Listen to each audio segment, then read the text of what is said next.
fires, Peter. The fire hoses have been on the various fires for the last several hours, so they're beginning to put them out. But obviously, there is still heavy gray smoke coming out of that portion of the Pentagon that was so terribly damaged. John, there are a couple of aircraft at least around the country today which are still unaccounted for. You gave a very clear description earlier of how this aircraft had approached the Pentagon. But did anybody able to identify it as an aircraft associated with an airline? Absolutely, Peter. The eyewitness I talked to looked up and said it was an American Airlines plane. I saw it clear as could be. It went right over the top of my car and clipped a pole right in front of where my car was. Thank you very much, John McCarthy. I actually think that you may have said that earlier, and I simply lost it in terms, just lost it. And so we now know that it was from at least one eyewitness there, it was an American Airlines aircraft which crashed into the Pentagon. So let me just try to get some grasp on the airplane. We have two United flights, a 757, which was on its way from New York to San Francisco, which crashed near Pittsburgh. We have a United flight which crashed from Boston to Los Angeles, United 175, and we do not know where that aircraft has crashed or been crashed as of now.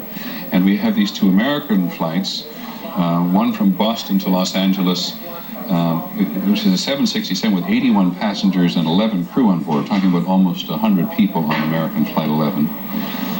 And American Flight 77, which was scheduled from Washington to Los Angeles, with 58 passengers and 6 crew members on board. And John Miller and I have been sitting here looking at each other about where these flights were going, and there's several ways to speculate about it, but you came up with one very interesting on from a forensic standpoint. If you look operationally to crash these flights, it would have been just as simple to get on the Washington shuttle or the New York shuttle and crash one into the Trade Center and the other in the Pentagon.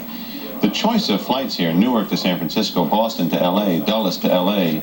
Excuse me, John, I apologize. Let me come back just because we have the New York governor here. Sure. Governor George Pataki, the governor of New York, I believe, is on the telephone or somewhere. Governor Pataki, do you hear me? Yes, Peter, I hear you fine. Well, why don't you first start off, sir, and give us your appraisal of the day. Well, it's just a horrific scene, and everybody's pulling together. We're activating the state emergency forces, but our hearts and prayers are with the victims and the families of those victims. And we have to, at this point, just focus on trying to help as many people whose lives are at risk as possible and dealing with those who have been injured. Do you have some sense of the magnitude of casualties? We don't want to quantify a number, but obviously it's a horrific incident that really is just an incredible outrage against the people of New York and the people of America.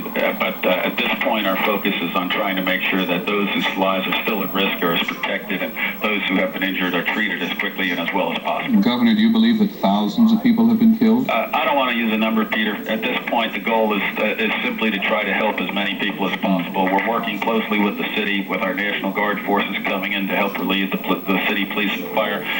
Obviously, it's a situation that just cries out for people to be horrified, but what we have to do at this point is focus on helping those who are at risk, helping those who have been injured, making sure there's an orderly removal from Lower Manhattan, and that is our focus at this point. Governor, are you in a position to go to the scene? Are you in a position to go to Lower Manhattan? Do you think you should? Would you like to, or are you locked down?